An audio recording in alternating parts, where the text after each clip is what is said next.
Good morning বন্ধুরা। এখানে দেখুন কাঁচা আম 500 মতো ছিলে ভালো করে এরকম লম্বা লম্বা করে পিস করে নিয়েছি। আজকে এই আমের কি বানাচ্ছি আপনারা দেখতে থাকুন শুধু। এরপরে এখানে গুড় আছে 250 মতো, আর এখানে চিনি আছে, আর জিরে ভেজে গুঁড়ো করে নিয়েছি। জিরে, শুকনো লঙ্কা, মৌরি ভেজে গুঁড়ো করে নিয়েছি। তা দেখতে থাকুন কি বানাচ্ছি আমি। কড়াই চাপিয়ে দিলাম,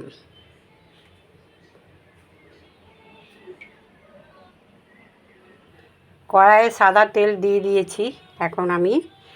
আর এই দুটো কালো জিরে দেবো, বেশি দেবো না, অল্প পরিমাণ দেবো।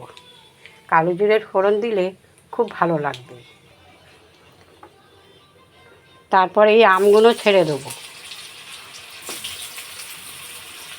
সব আম দিয়ে দেবো, দিয়ে অল্প একটু ভাজা ভাজা করব, খুব বেশি হালকা একটু নাড়বো। হালকা পরিমাণ ভাজা হয়ে গেছে, এবার আমি অল্প নুন দিয়ে দেবো।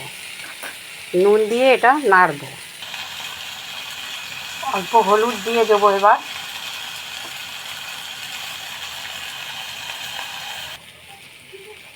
এবার গুড়টা দিয়ে দেবো।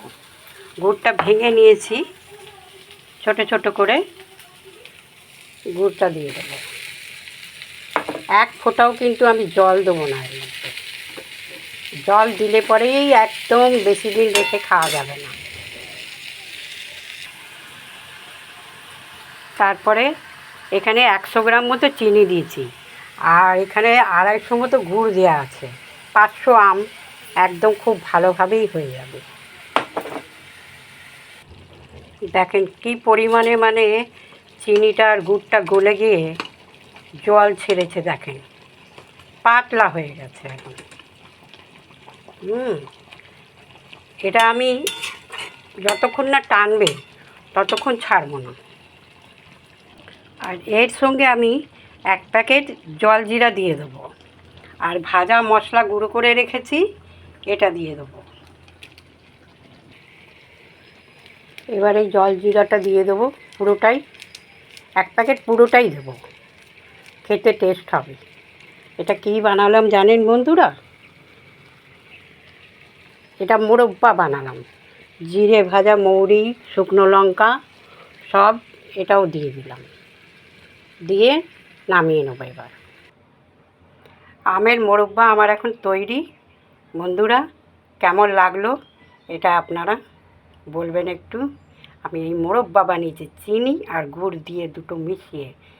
গুড় দিলে পরে একটু ভালো হয়, কালারটাও ভালো হয়। আর এই গুড়ের জিনিস খাওয়া কিন্তু খুব ভালো, জেনে নেবেন। সব সময় গুড়ের জিনিসটাই খাওয়ার চেষ্টা করবেন।